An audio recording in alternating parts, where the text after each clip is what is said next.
Netanyahu has just arrived in Kenya for an official visit. We can see there the amount of police and press vehicles there.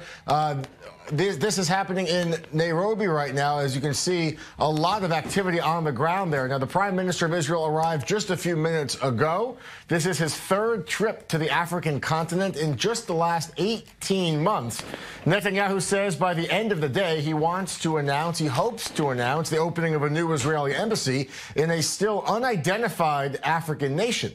Now, Netanyahu is in Kenya for just one day. He'll participate in the inauguration festivities for the newly re-elected President Kenyatta, who survived 2 different elections this year. While in Nairobi today, Netanyahu will also attend a lunch with the leaders of Uganda, Tanzania, Rwanda, Ethiopia, and several other countries as well. You can see here some live images of your screen, which appear to be some protests breaking out at this event in Nairobi. You can see there's appears to be tear gas being fired by police. These are live images on your screen. But again, the Prime Minister just touched down a few minutes ago to celebrate the inauguration of the new president. Netanyahu, si en apparence Our aim is to deepen our ties with Africa, also by forging links with nations we do not have diplomatic relations with. Delegations from our African countries have opened in Israel in the past 2 years, and I hope that by the end of the day I can announce the opening of a new Israeli embassy in an African country. The hand is still extended. Thank you. All right, joining me now is our senior international affairs correspondent, Owen Alterman. Owen, those live images, it appeared to suggest a protest, breaking out or some kind of confrontation with some kind of tear gas perhaps being fired. But nevertheless, Netanyahu is there. He has schlepped, as the phrase goes, to Nairobi for really just one day. Why do that? Why go to Kenya for just a day to meet with all these African leaders? What's the goal?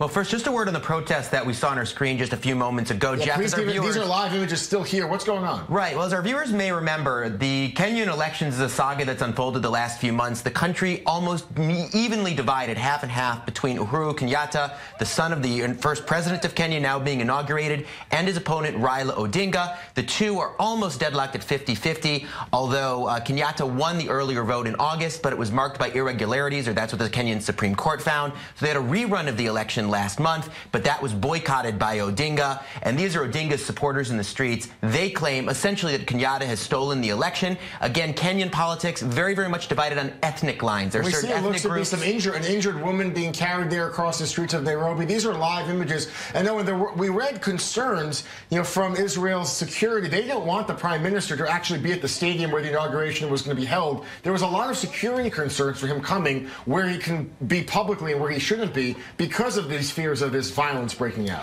Well, I don't know if it was so much, Jeff, the concern about these types of protests and the domestic strife in Kenya and, again, Kenyan politics, as much as the fact of an Israeli prime minister sitting in a stadium of 60,000 people in a country where it may be very, very hard to secure the premises, and there may be a sense, as much as Israeli security forces have cooperation with the Kenyans, that maybe there was some risk to the prime minister. So he's there now. What's his goal? Well, that's the thing. Benjamin Netanyahu wants to steer very, very far away from the domestic Kenyan politics. Both of these figures are friendly to Israel. His focus is what we just heard from him. He wants to build support for Israel among African heads of state and among African countries. Why? Well, first of all, first and foremost, for Benjamin Netanyahu, it helps his image in Israel domestically. Again, an Israeli prime minister on the world stage, that very successful trip to Kenya and 3 other African countries last year. Netanyahu wants to show a sense of diplomatic momentum for Israel and that Israel's diplomatic position is improving internationally and not going the other way. Now, why is Africa important to Israel?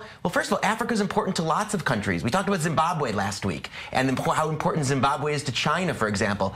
Africa is essentially the last great frontier of international diplomacy. We see a lot of countries very interested. China, Israel, also Iran, also France and its former colonies, Britain to some degree, and even the United States, which has been less active but also interested. Israel, I think, wants 2 things. Number 1, economy, business. Netanyahu brought a whole bunch of business leaders on that trip last year. And second, of course, votes in the UN General Assembly, more than 50 African countries. Those are potential votes Israel can get, and it can potentially, I think, have a ripple effect on other parts of the developing world that traditionally had been hostile to Israel in international forums. Benjamin Netanyahu has marked as a goal changing that.